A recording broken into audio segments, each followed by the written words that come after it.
بسم اللہ الرحمن الرحیم۔ سورت منزل کی فضیلت۔ ہر قسم کی بیماری، جادو، جنات اور نظر سے حفاظت کے لیے قرآنی وظیفہ۔ ہر قسم کی بیماری، جادو، جنات اور نظر بد سے حفاظت کے لیے قرآنی وظیفہ ہے۔ اگر آپ ہر بیماری دور کرنا چاہتے ہیں، آپ چاہتے ہیں کہ آپ کے گھر میں جو عصیب ہیں یا کسی پر عصیب ہے وہ دور ہو جائے، بچوں کو بہت زیادہ نظر لگتی ہے وہ دور ہو جائے، تو اس کے لیے سب سے آسان قرآنی وظیفہ۔ یہ ہر قسم کے جادو ٹونے سے حفاظت کرتا ہے۔ کیا یہ ہماری پریشانیاں دور کرتا ہے؟ کیا یہ ہر قسم کی بیماری دور کر سکتا ہے؟ ان سب سوالات کے جوابات جاننے کے لیے سب سے پہلے اگر آپ ہمارے چینل پہ نئے ہیں تو ہمارے چینل کو سبسکرائب کر دیں، لائک کر دیں اور کمنٹ کر دیں۔ نقش و تعویذات کے مقابلے میں آیات قرآنیہ اور وہ دعائیں جو حدیث پاک میں ورد ہوئی ہیں کے بمقابلے آیات قرآنی اور دعائیں جو حدیث پاک میں ورد ہوئی ہیں یقیناً بہت زیادہ مفید اور مؤثر ہیں۔ عملیات میں انہیں چیزوں کا اہتمام کرنا چاہیے۔ ہمارے پیارے نبی حضرت محمد صلی اللہ علیہ وسلم نے دینی یا دنیاوی کوئی حاجت اور غرض ایسی نہیں چھوڑی جس کے لیے دعا کا طریقہ نہ تعلیم فرمایا ہو۔ ہمارے رحمت للعالمین سرکار دو جہاں نے یہ دنیاوی کوئی حاجت اور غرض ایسی نہیں چھوڑی جس کے لیے دعا کا طریقہ نہ تعلیم فرمایا ہو۔ یعنی کہ آپ صلی اللہ علیہ وسلم کی زندگی میں ایسی کوئی بات نہیں کہ آپ صلی اللہ علیہ وسلم نے دنیاوی وہ بات نہ بتائی ہو۔ انہوں نے ہر بات کا مسئلے کا حل، ہر بیماری کی شفا، ہر چیز کی بیماری کا علاج بتا کر گئے ہیں۔ اسی طرح بعض مخصوص آیات کا مخصوص مقاصد کے لیے پڑھنا تجربات سے صحیح ثابت ہوا ہے۔ اس طرح بعض مخصوص آیات کا مخصوص مقاصد کے لیے پڑھنا تجربات کے ثابت سے صحیح ثابت ہوا ہے۔ یہ منزل آسیب، سحر اور بعض دوسرے خدشات سے حفاظت کے لیے ایک عمل ہے۔ یہ منزل آسیب، سحر اور بعض دوسرے خطرات سے حفاظت کے لیے ایک عمل ہے۔ یہ آیات کسی قدر کمی پیشی کے ساتھ ہر قسم کی بیماریوں سے دور کرنے کے لیے یہ لکھی گئی ہے۔ یہ 33 آیات ہیں جو جادو کے اثر کو دفع کرتی ہیں اور شیاطین اور چوروں کو اور درندے جانوروں سے پناہ ہو جاتی ہے۔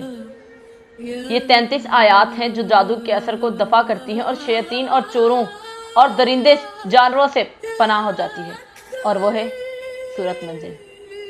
اور بہشتی زیور میں حضرت تھانوی رحمۃ اللہ علیہ السلام فرماتے ہیں کہ اگر کسی پر آسیب کا شبہ ہو تو آیات ذیل لکھ کر مریض کے گلے میں ڈال دیں اور پانی پر دم کر کے مریض پر چھڑک دیں، اور اگر گھر میں اثر ہو تو ان آیات کو پانی پڑھ کر چاروں گھروں کے گوشوں میں چھڑک دیں، انشاءاللہ شفا یابی ہوگی۔ ہمارے گھر کے مستورات کو یہ مشکل پیش آتی ہے کہ جب وہ کسی مریضہ کے لیے اس منزل کو تجویز کرتے تو اصل کتاب میں نشان لگا کر یا نقل کرا کر دینی پڑتی ہے۔ اس لیے خیال ہوا کہ اگر اس کو علیحدہ مستقل طبع کرا دیا جائے تو سہولت ہو جائے گی۔ یہ بات بھی قابل لحاظ ہے کہ عملیات اور دعاؤں میں زیادہ دخل پڑنے والی کی توجہ اور یکسوئی ہوتی ہے۔ منزل آسیب، سحر اور بعض دوسرے خدشات سے حفاظت کے لیے یہ ایک عمل ہے، اور اس عمل کو پڑھنے کے لیے جو شخص سورت الکافرون، سورت نصر، سورت اخلاص اور سورت فلق اور سورت ناس بسم اللہ سے شروع کرے، بسم اللہ پر ہی ختم کرے، یعنی کہ جب بھی پڑھنا ہے اسے سورت کافرون، سورت نصر، سورت اخلاص اور سورت فلق اور سورت الناس بسم اللہ سے شروع کرے اور بسم اللہ پر ختم کرے، یعنی سورت ناس کے بعد بسم اللہ الرحمن الرحیم پڑھے تو اس شخص کے کاروبار اور سفر میں آسانیاں ہوں گی اور ہر قسم کی پریشانیوں سے وہ بچا رہے گا۔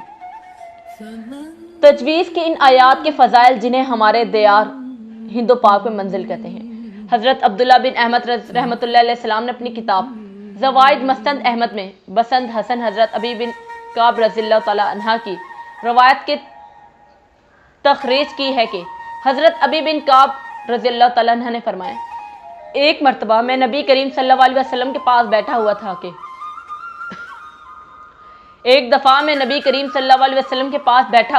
ایک ایک دیہاتی آدمی خدمت میں اقدس میں آ کر کہنے لگا کہ یا رسول اللہ میرے بھائی کو بیماری لگ گئی ہے۔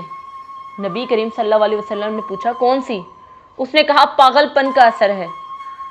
اس نے کہا پاگل پن کا اثر ہے۔ چنانچہ نبی کریم صلی اللہ علیہ وسلم نے بیمار آدمی کو اپنے پاس بلایا اور سامنے بٹھا کر سورت فاتحہ اور سورت بقرہ کی ابتدائی 4 آیات اور آیت الکرسی اور سورت بقرہ کی آخری 3 آیات اور سورت العمران والی اور سورت اعراف والی آیت اور سورت مومنون والی آخری آیت اور سورت جن کی والی آیت اور سورت صفات کی ابتدائی 10 آیات اور سورت حشر کی آخری 3 آیات اور قل هو اللہ احد، قل اعوذ برب الفلق اور قل اعوذ برب الناس پڑھ کر اور آخر میں سورت منزل پڑھ کر اس پر دم کیا تو اللہ تعالیٰ کی قدرت یہ ہے کہ اس کے پاگل پن کا اثر ختم ہو گیا۔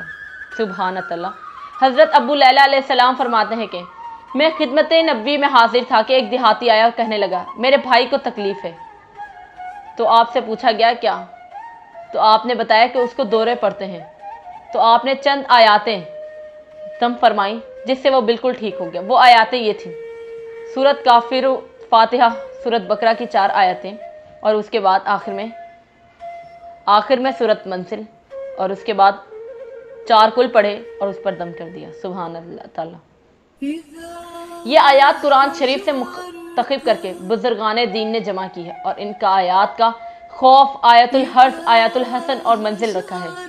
سندیہ یہ ہے حضرت امام علامہ ابو محمد عبداللہ یحییٰ امام شافعی امام خانہ کعبہ نے اپنی بے نظیر تالیف میں ان آیات کے بارے میں تحریر فرمایا ہے کہ سرور عالم نے فرمایا جو شخص دن رات میں ایک بار پڑھ لیا کرے وہ آفات سے محفوظ رہے گا، وہ ہر قسم کی بیماریوں سے دور رہے گا، وہ ہر قسم کی پریشانیوں سے دور رہے گا۔ ابن سیرین نے تحریر فرمایا کہ ایک دفعہ میں نے سفر میں ایک جگہ قیام کیا جہاں ڈاکو آتے تھے، رات کو وہ آتے رہے مگر ہم تک نہ پہنچ سکے۔ انہوں نے 100 مرتبہ حملہ کیا مگر ہمارے اور ان کے درمیان ان کو دیوار نظر آتی تھی اور بعد میں انہوں نے توبہ کی۔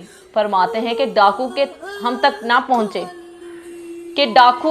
نہ پہنچے۔ وجہ یہ تھی کہ میں نے یہ آیات تلاوت رکھی تھی، وجہ یہ تھی کہ انہوں نے یہ آیات پڑھی تھی اور سبحان تعالیٰ وہ ہر قسم کی پریشانیوں سے دور رہے، وہ ہم تک نہ پہنچ سکے۔ یہی بات ہے کہ رات کو وہ آتے رہے مگر ہم تک نہ پہنچ سکے۔ انہوں نے 100 مرتبہ حملہ کیا۔ سبحان تعالیٰ، اللہ تعالیٰ کی ذات دیکھے کہ انہوں نے 100 مرتبہ حملہ کیا لیکن ان تک نہ پہنچ سکے، اور ان کا کہنا تھا کہ ان کے درمیان، دونوں کے درمیان ایک دیوار تھی اور وہ اس دیوار کو پار نہ کر سکے۔